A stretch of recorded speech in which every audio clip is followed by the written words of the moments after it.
Kedengaranlah kepada Yakub, anak-anak Laban berkata demikian. Yakub telah mengambil segala harta milik ayah kita, dan dari harta itulah ia membangun segala kekayaannya. Lagi kelihatan kepada Yakub dari muka Laban bahwa Laban tidak lagi seperti yang sudah kepadanya. Lalu berfirmanlah Tuhan kepada Yakub, "Pulanglah ke negeri nenek moyangmu dan kepada kaummu, dan aku akan menyertai engkau." Sesudah itu Yakub menyuruh memanggil Rahel dan Lea untuk datang ke padang, ke tempat kambing dombanya. Lalu ia berkata kepada mereka, "Telah kulihat dari muka ayahmu bahwa ia tidak lagi seperti yang sudah kepadaku, tetapi Allah ayahku menyertai aku. Juga kamu sendiri tahu bahwa aku telah bekerja sekuat-kuatku pada ayahmu, tetapi ayahmu telah berlaku curang kepadaku dan telah 10 kali mengubah upahku. Tetapi Allah tidak membiarkan dia berbuat jahat kepadaku. Apabila ia berkata, 'Yang berbintik-bintiklah akan menjadi upahmu,' maka segala kambing domba itu beroleh anak yang berbintik-bintik. Dan apabila ia berkata, 'Yang bercoreng-corenglah akan menjadi upahmu,' maka segala kambing domba itu beroleh anak yang bercoreng-coreng. Demikianlah Allah mengambil ternak ayahmu dan memberikannya kepadaku. Pada suatu kali, pada masa kambing domba itu suka berkelamin, maka aku bermimpi dan melihat bahwa jantan-jantan yang menjantani kambing domba itu bercoreng-coreng, berbintik-bintik dan berbelang-belang. Dan malaikat Allah berfirman kepadaku dalam mimpi itu, 'Yakub.' Jawabku, 'Ya Tuhan.' Lalu ia berfirman, 'Angkatlah mukamu dan lihatlah bahwa segala jantan yang menjantani kambing domba itu bercoreng-coreng, berbintik-bintik dan berbelang-belang. Sebab telah kulihat semua yang dilakukan oleh Laban itu kepadamu. Akulah Allah yang di Betel itu, di mana engkau mengurapi tugu dan di mana engkau bernasar kepadaku. Maka sekarang bersiaplah engkau, pergilah dari negeri ini dan pulanglah ke negeri sanak saudaramu." Lalu Rahel dan Lea menjawab Yakub, katanya, "Bukankah tidak ada lagi bagian atau warisan kami dalam rumah ayah kami?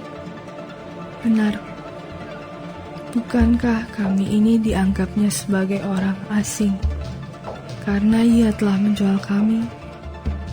Juga bagian kami telah dihabiskannya sama sekali. Tetapi segala kekayaan yang telah diambil Allah dari ayah kami adalah milik kami dan anak-anak kami. Maka sekarang, perbuatlah segala yang difirmankan Allah kepadamu."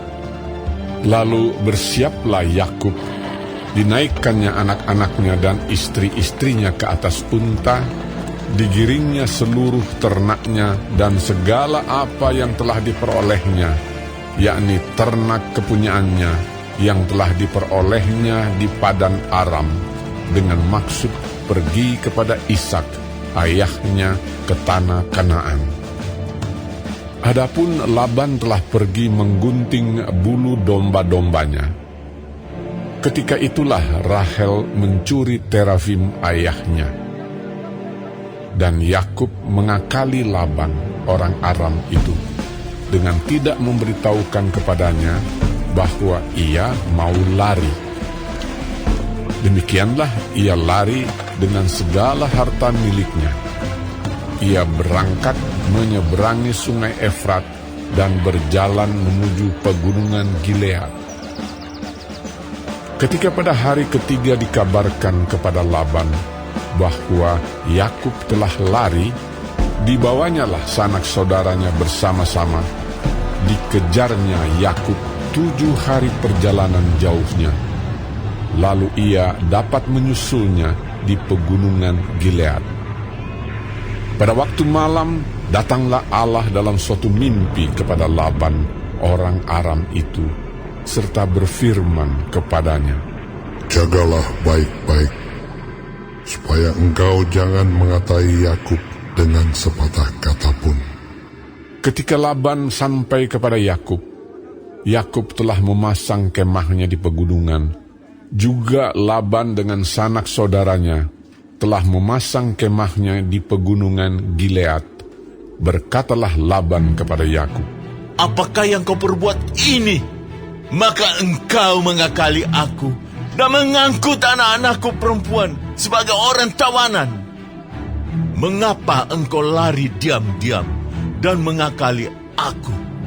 Mengapa engkau tidak memberitahu kepadaku, supaya aku mengantarkan engkau dengan sukacita dan nyanyian dengan rebana dan kecapi? Lagi pula engkau tidak memberikan aku kesempatan untuk mencium cucu-cucuku laki-laki dan anak-anakku perempuan. Memang bodoh perbuatanmu itu. Aku ini berkuasa untuk berbuat jahat kepadamu. Tetapi Allah ayahmu telah berfirman kepadaku tadi malam, jagalah baik-baik. Jangan engkau mengatai Yakub dengan sepatah kata pun.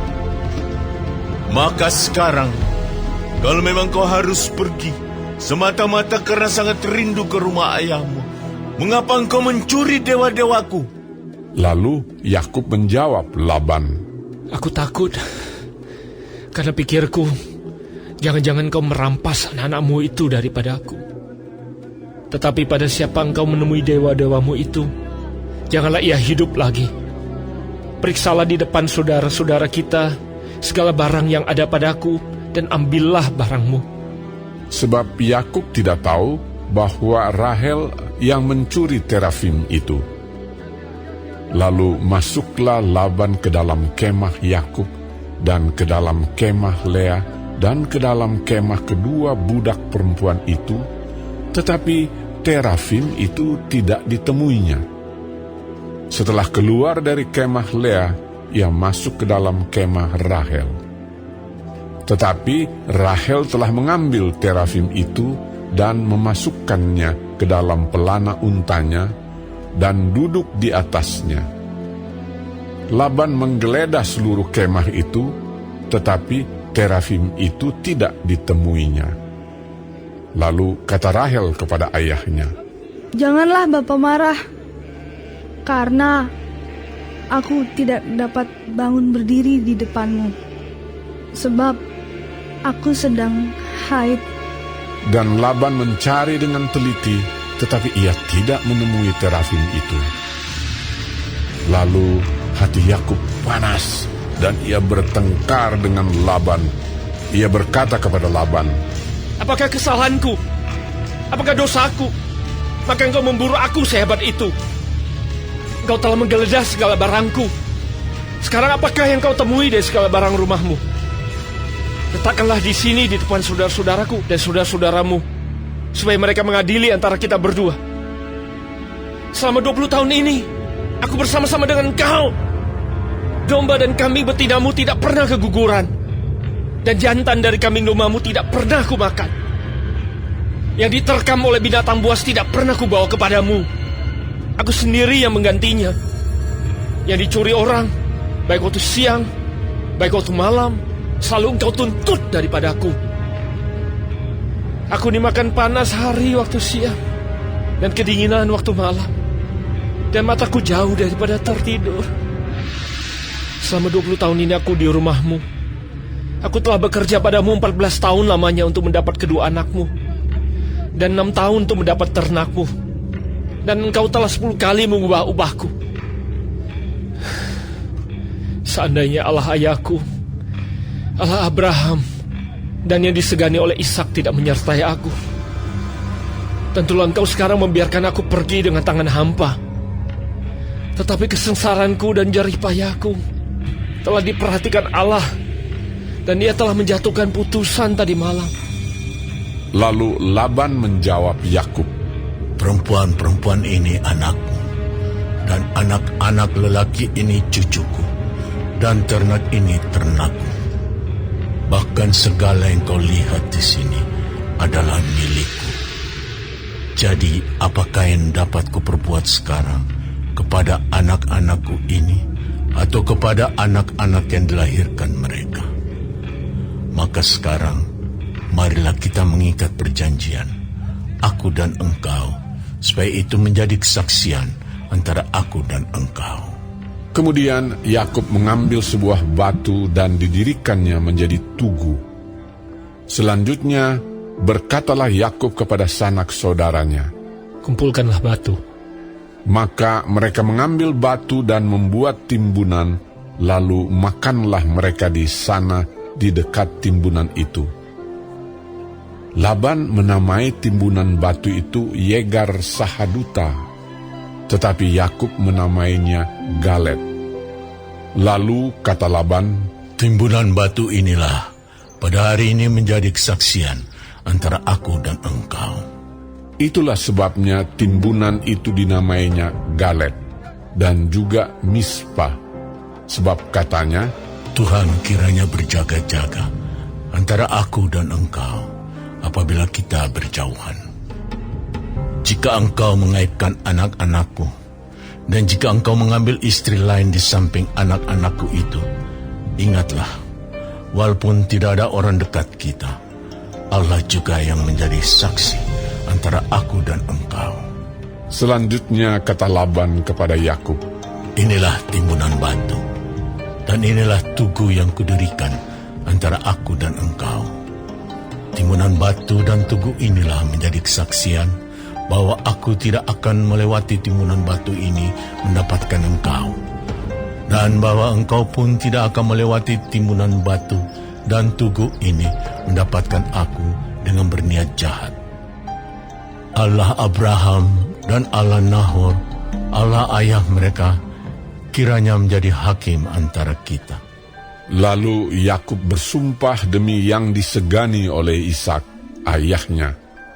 Dan Yakub mempersembahkan korban sembelihan di gunung itu. Ia mengundang makan sanak saudaranya, lalu mereka makan serta bermalam di gunung itu. Keesokan harinya, pagi-pagi, Laban mencium cucu-cucunya dan anak-anaknya serta memberkati mereka.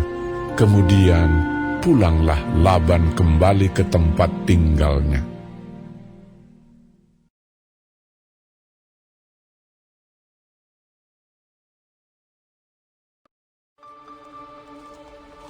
Yakub melanjutkan perjalanannya, lalu bertemulah malaikat-malaikat Allah dengan dia.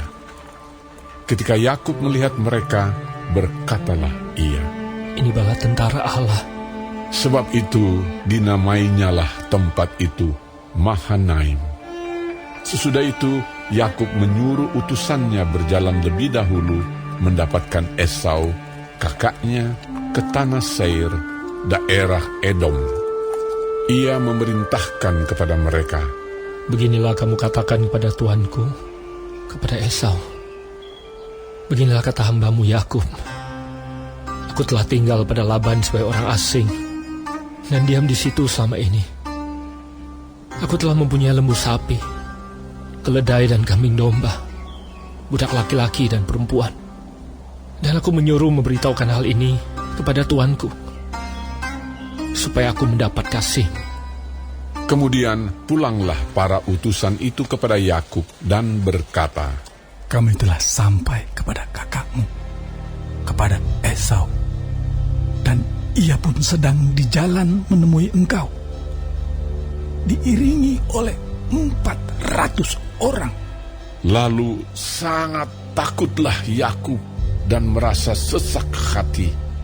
Maka dibaginyalah orang-orangnya yang bersama-sama dengan dia, kambing dombanya, lembu sapi dan untanya menjadi 2 pasukan. Sebab pikirnya, Jika Esau datang menyerang pasukan yang satu, sehingga terpukul kalah, maka pasukan yang tinggal akan terluput. kemudian berkatalah Yakub, Ya Allah nenekku Abraham, dan Allah ayahku Ishak, ya Tuhan, yang telah berfirman kepadaku, Pulanglah ke negerimu, serta kepada sanak saudaramu, dan aku akan berbuat baik kepadamu. Sekali-kali aku tidak layak untuk menerima segala kasih dan kesetiaan yang kau tunjukkan kepada hambamu ini. Sebab aku membawa hanya tongkatku ini waktu aku menyeberangi sungai Yordan ini. Tetapi sekarang telah menjadi 2 pasukan. Lepaskanlah kiranya aku dari tangan kakakku, dari tangan Esau. Sebab aku takut kepadanya. Jangan-jangan ia datang membunuh aku. Juga ibu-ibu dengan anak-anaknya. Bukankah engkau telah berfirman, tentu aku akan berbuat baik kepadamu dan menjadikan keturunanmu sebagai pasir di laut, yang karena banyaknya tidak dapat dihitung. Lalu bermalamlah ia di sana pada malam itu.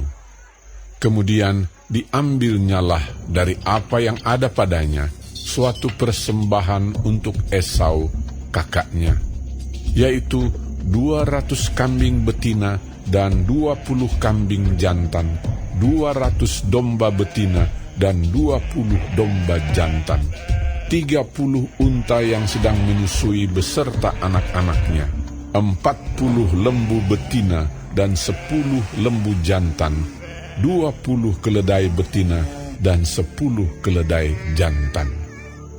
Diserahkannyalah semuanya itu kepada budak-budaknya untuk dijaga, tiap-tiap kumpulan tersendiri, dan ia berkata kepada mereka, Berjalanlah kamu lebih dahulu, dan jagalah supaya ada jarak antara kumpulan yang satu dengan kumpulan yang lain. Diperintahkannyalah kepada yang paling di muka. Apabila Esau, kakakku, bertemu dengan engkau dan bertanya kepadamu, siapakah tuanmu?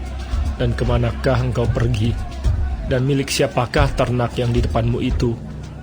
Jawablah, milik hambamu Yakub. Inilah persembahan yang dikirim kepada tuanku Esau. Dan Yakub sendiri pun ada di belakang kami. Begitulah diperintahkannya, baik kepada yang kedua maupun kepada yang ketiga, dan kepada sekalian orang yang berjalan menggiring kumpulan hewan itu. Katanya, Seperti perkataanku tadilah, kamu katakan kepada Esau apabila kamu berjumpa dengan dia. Dan kamu harus mengatakan juga, hambamu Yakub sendiri ada di belakang kami. sebab pikir Yakub, Baiklah, aku mendamaikan hatinya dengan persembahan yang diantarkan lebih dahulu. Kemudian barulah aku akan melihat mukanya. Mungkin ia akan menerima aku dengan baik. jadi persembahan itu diantarkan lebih dahulu, tetapi ia sendiri bermalam pada malam itu di tempat perkemahannya. Pada malam itu Yakub bangun dan ia membawa kedua istrinya, kedua budaknya perempuan dan ke-11 anaknya, dan menyeberang di tempat penyeberangan sungai Yabok. Sesudah ia menyeberangkan mereka, ia menyeberangkan juga segala miliknya. Lalu tinggallah Yakub seorang diri, dan seorang laki-laki bergulat dengan dia sampai fajar menyingsing. Ketika orang itu melihat bahwa ia tidak dapat mengalahkannya, ia memukul sendi pangkal paha Yakub, sehingga sendi pangkal paha itu terpelecok ketika ia bergulat dengan orang itu. Lalu kata orang itu, Biarkanlah aku pergi, karena fajar telah menyingsing. Sahut Yakub, Aku tidak akan membiarkan kau pergi jika engkau tidak memberkati aku. Bertanyalah orang itu kepadanya. Siapakah namamu? Sahutnya. Yakub. Lalu kata orang itu, Namamu tidak akan disebutkan lagi Yakub, tetapi Israel, sebab engkau telah bergumul melawan Allah dan manusia, dan engkau menang. Bertanyalah Yakub, Katakanlah juga namamu. tetapi sahutnya. Mengapa engkau menanyakan namaku? Lalu diberkatinyalah Yakub di situ. Yakub menamai tempat itu Peniel, sebab katanya, Aku telah melihat Allah berhadapan muka, tetapi nyawaku tertolong. Lalu tampaklah kepadanya matahari terbit ketika ia telah melewati Peniel. dan Yakub pincang karena pangkal pahanya. Itulah sebabnya sampai sekarang orang Israel tidak memakan daging yang menutupi sendi pangkal paha, karena dia telah memukul sendi pangkal paha Yakub pada otot pangkal pahanya.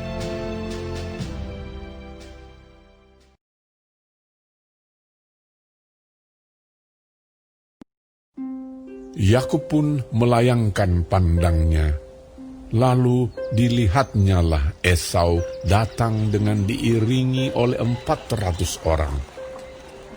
Maka diserahkannyalah sebagian dari anak-anak itu kepada Lea, dan sebagian kepada Rahel, serta kepada kedua budak perempuan itu.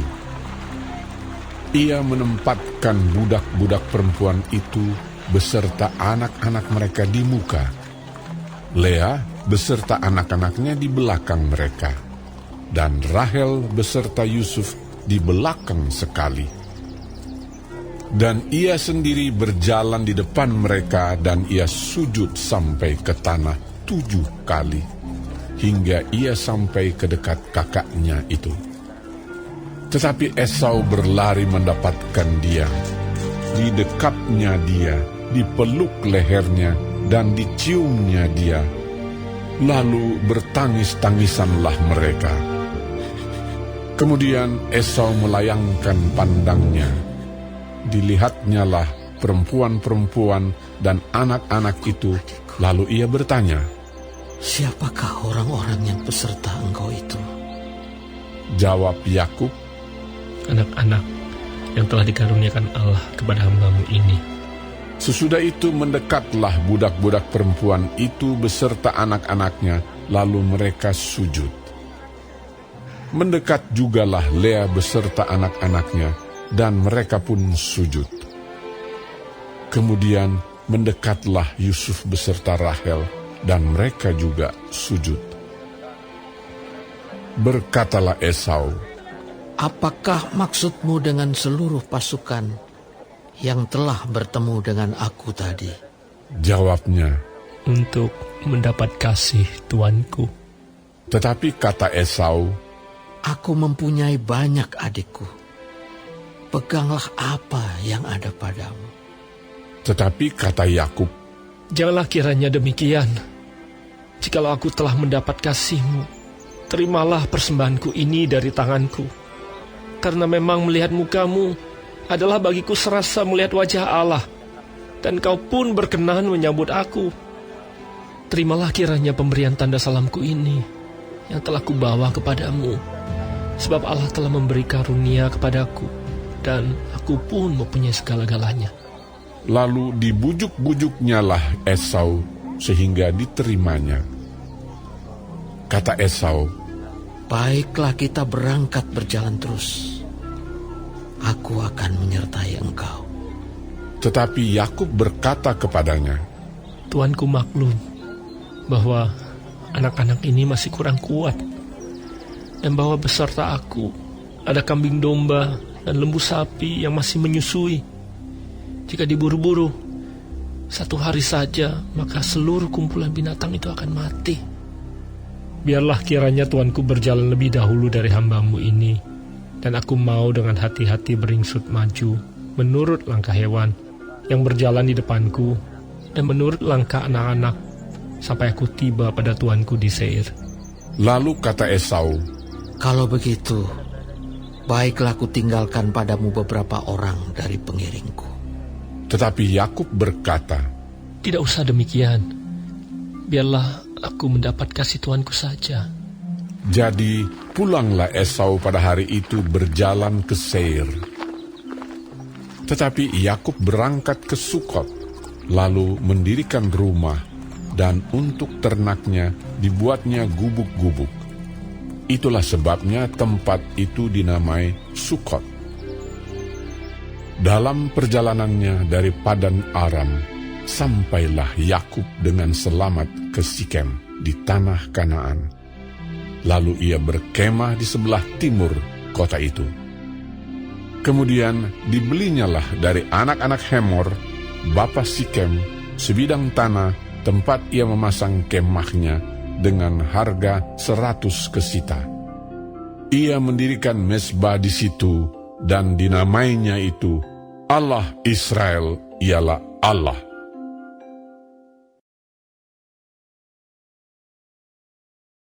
Pada waktu itu datanglah kepada Yesus beberapa orang membawa kabar tentang orang-orang Galilea yang darahnya dicampurkan Pilatus dengan darah korban yang mereka persembahkan.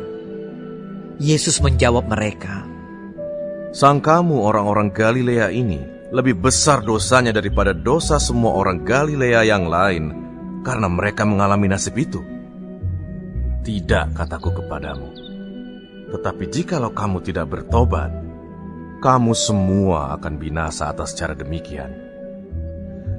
Atau sangkamu ke-18 orang yang mati ditimpa menara dekat Siloam lebih besar kesalahannya daripada kesalahan semua orang lain yang diam di Yerusalem? Tidak, kataku kepadamu. Tetapi jikalau kamu tidak bertobat, kamu semua akan binasa atas cara demikian." Lalu Yesus mengatakan perumpamaan ini. Seorang mempunyai pohon ara yang tumbuh di kebun anggurnya. Dan ia datang untuk mencari buah pada pohon itu, tetapi ia tidak menemukannya. Lalu ia berkata kepada pengurus kebun anggur itu, "Sudah 3 tahun aku datang mencari buah pada pohon ara ini, dan aku tidak menemukannya. Tebanglah pohon ini. Untuk apa ia hidup di tanah ini dengan percuma?" Jawab orang itu, "Tuan, biarkanlah dia tumbuh tahun ini lagi. Aku akan mencangkul tanah sekelilingnya dan memberi pupuk kepadanya. Mungkin tahun depan ia berbuah. Jika tidak, tebanglah dia." Pada suatu kali, Yesus sedang mengajar dalam salah satu rumah ibadat pada hari Sabat.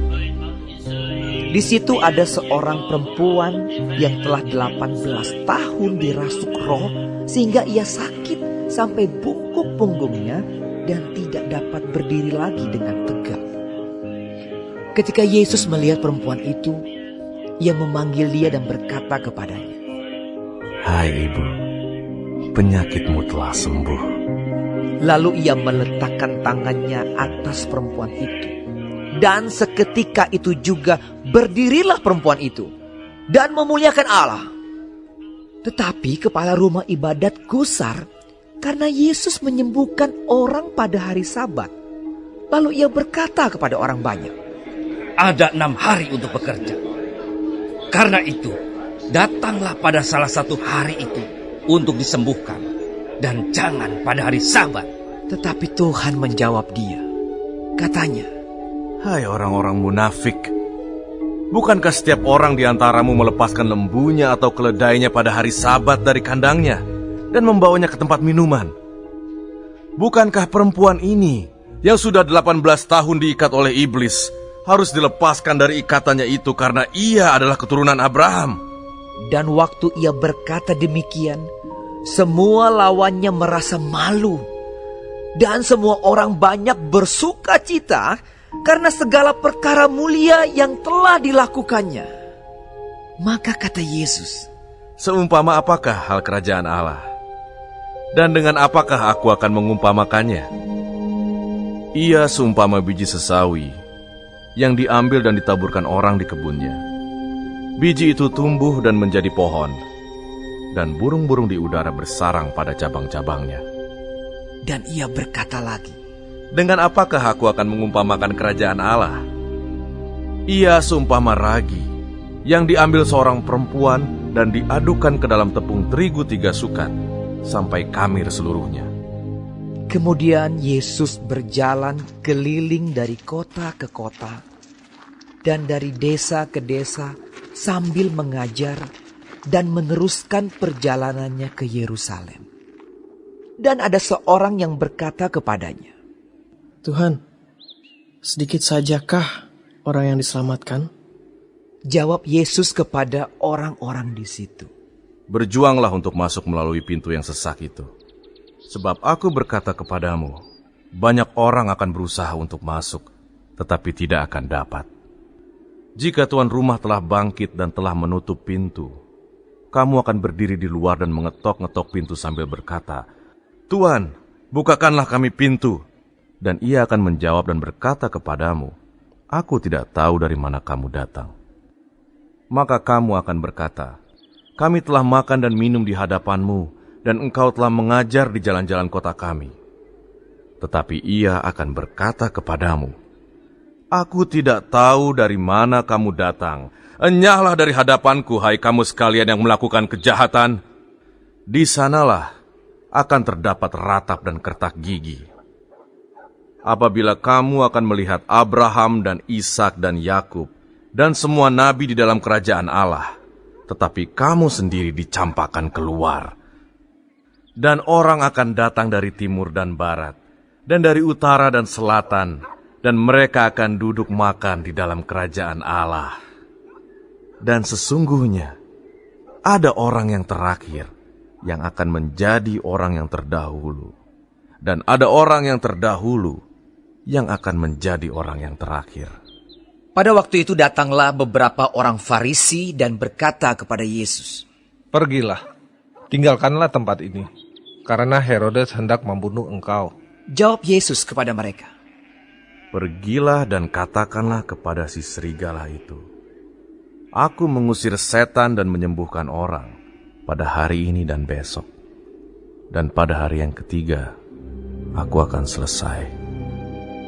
Tetapi hari ini dan besok dan lusa, aku harus meneruskan perjalananku. Sebab tidaklah semestinya seorang nabi dibunuh kalau tidak di Yerusalem. Yerusalem, Yerusalem, engkau yang membunuh nabi-nabi dan melempari dengan batu orang-orang yang diutus kepadamu. Berkali-kali aku rindu mengumpulkan anak-anakmu, sama seperti induk ayah mengumpulkan anak-anaknya di bawah sayapnya, tetapi kamu tidak mau. Sesungguhnya, rumahmu ini akan ditinggalkan dan menjadi sunyi. Tetapi aku berkata kepadamu, kamu tidak akan melihat aku lagi hingga pada saat kamu berkata, Diberkatilah dia yang datang dalam nama Tuhan.